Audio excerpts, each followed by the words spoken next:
Those who were born after the Chernobyl accident have probably heard about it. No wonder, because it is one of the most serious man-made disasters in the history of mankind, at least. It is one of the most widely covered in mass culture, not only in the CIS countries, but all over the world. Films and TV series were shot about it, books and scientific works were written. Now this territory has become a place of strength for stalkers and a headache for the Ukrainian authorities and environmentalists from around the world. It would seem that the territory is out of the way, it does not interfere with anyone and boils in its own juice, but it is not quite so. Periodically it reminds about itself and makes people nervous. In this video we will find out what happened in the Chernobyl zone and how the situation around the emergency looks now. For many people it will be a surprise, but Chernobyl NPP after the accident in 1986 worked until 2000. All because you can't just stop the reactors and, roughly speaking, shut down the plant.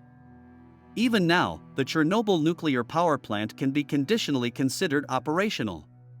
The reason, it is still not fully mothballed. One task was to generate heat from nuclear energy and further convert it into electricity. In the course of the emergency operation, some amount of radioactive waste and spent nuclear fuel was generated.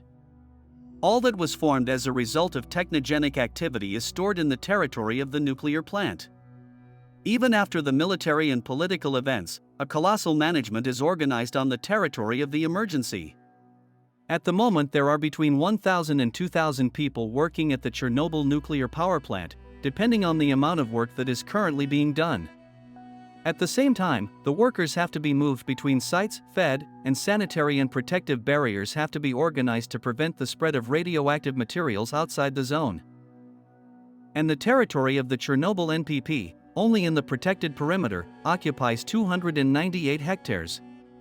It contains 327 buildings and structures, including 50,000 tons of equipment that has conventional contamination of varying degrees.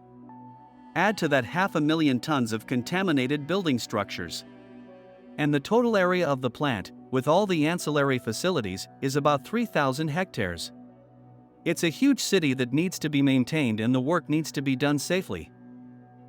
According to one of the emergency workers, if they used to produce electrical energy, now the specialists create safety in absolute terms. Radioactive waste of Chernobyl origin makes up about 90 to 95% of all radioactive waste in Ukraine. The waste, which is generated as a result of operation, is collected in certain storage facilities at the Chernobyl nuclear power plant site. 2 plants have been built at the expense of international technical assistance. One industrial complex for the management of solid radioactive waste and another for the processing of liquid radioactive waste. These complexes allow radioactive waste of any quality to be processed, concentrated, measured for activity and characterized. After processing, radioactive waste is reduced in volume and placed in safe capsules, then concreted. A passport is issued for each such package. If you have a passport, you can know exactly what kind of radioactive waste is there, long-lived or short-lived, high activity, medium activity, or low activity. In addition to waste associated with the normal operation of the nuclear facility, there is also post-accident waste. These are now located in temporary niches providing localized storage and localized processing within the nuclear plant. However, this is not long-term safe storage, they have a limited resource and volume. This radioactive waste also needs to be processed, converted to a safer state and passports drawn up for it. In 1986, a totally unique facility called a sarcophagus was built. The people who did it accomplished a feat under the most difficult conditions, and managed to close the destroyed reactor. At the same time, an object emerged that was so ambiguous in its engineering solutions that when it was built, it was not entirely certain whether it would be able to carry a functional load or not. It's clear by now that he's dealt with it. But the sarcophagus has been known to have problems for a long time. In a past video, I told you about the old sarcophagus, or as it was officially called, the shelter. A 2019 study showed that it would not last longer than 2023. And so, to prevent that from happening, it was supposed to start being dismantled in 2023. The year 2023 has passed and we still don't have any information about what's going on inside there right now. One thing we know for sure is that no serious damage has been observed inside the protective arch recently. So we can breathe for now. This conclusion is based on the readings of sensors that are scattered throughout the Chernobyl zone. There are even websites where you can see radiation levels for the last week, month, or even year. And to be honest, there is no way to hide the collapse of the old sarcophagus. When it collapses, the radiation levels in the air will rise many times over. Therefore, neither a protective arch nor even many kilometers of distance would save from the wind that would carry the radioactive cloud. The nearest countries would definitely report the increased radiation levels, and the internet would be filled with reports that something had happened in the Chernobyl zone. There was an opportunity to explore what was left after the accident. You've probably seen pictures of the elephant's foot and other aftermath of the year. The sight is certainly scary, but the reality is that not only does it look scary, but it carries real danger. Even after all these years, you may ask, why?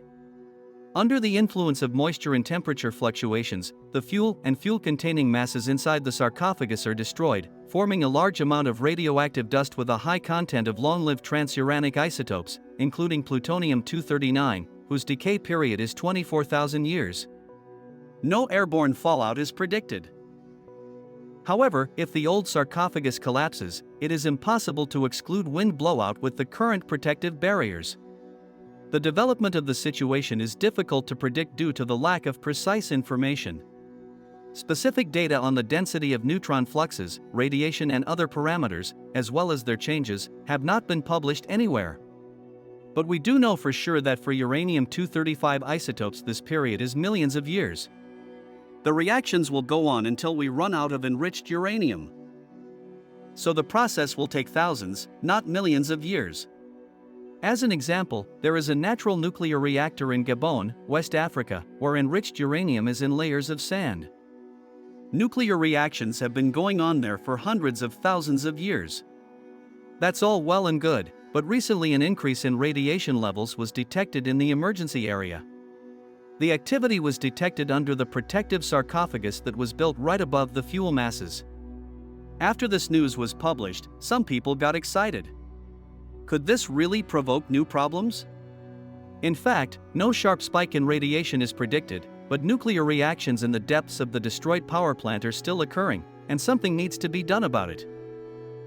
As the Chernobyl Unit 4 accident unfolded, just under half of the fuel loaded into the reactor remained in the building as lava-like fuel-containing materials.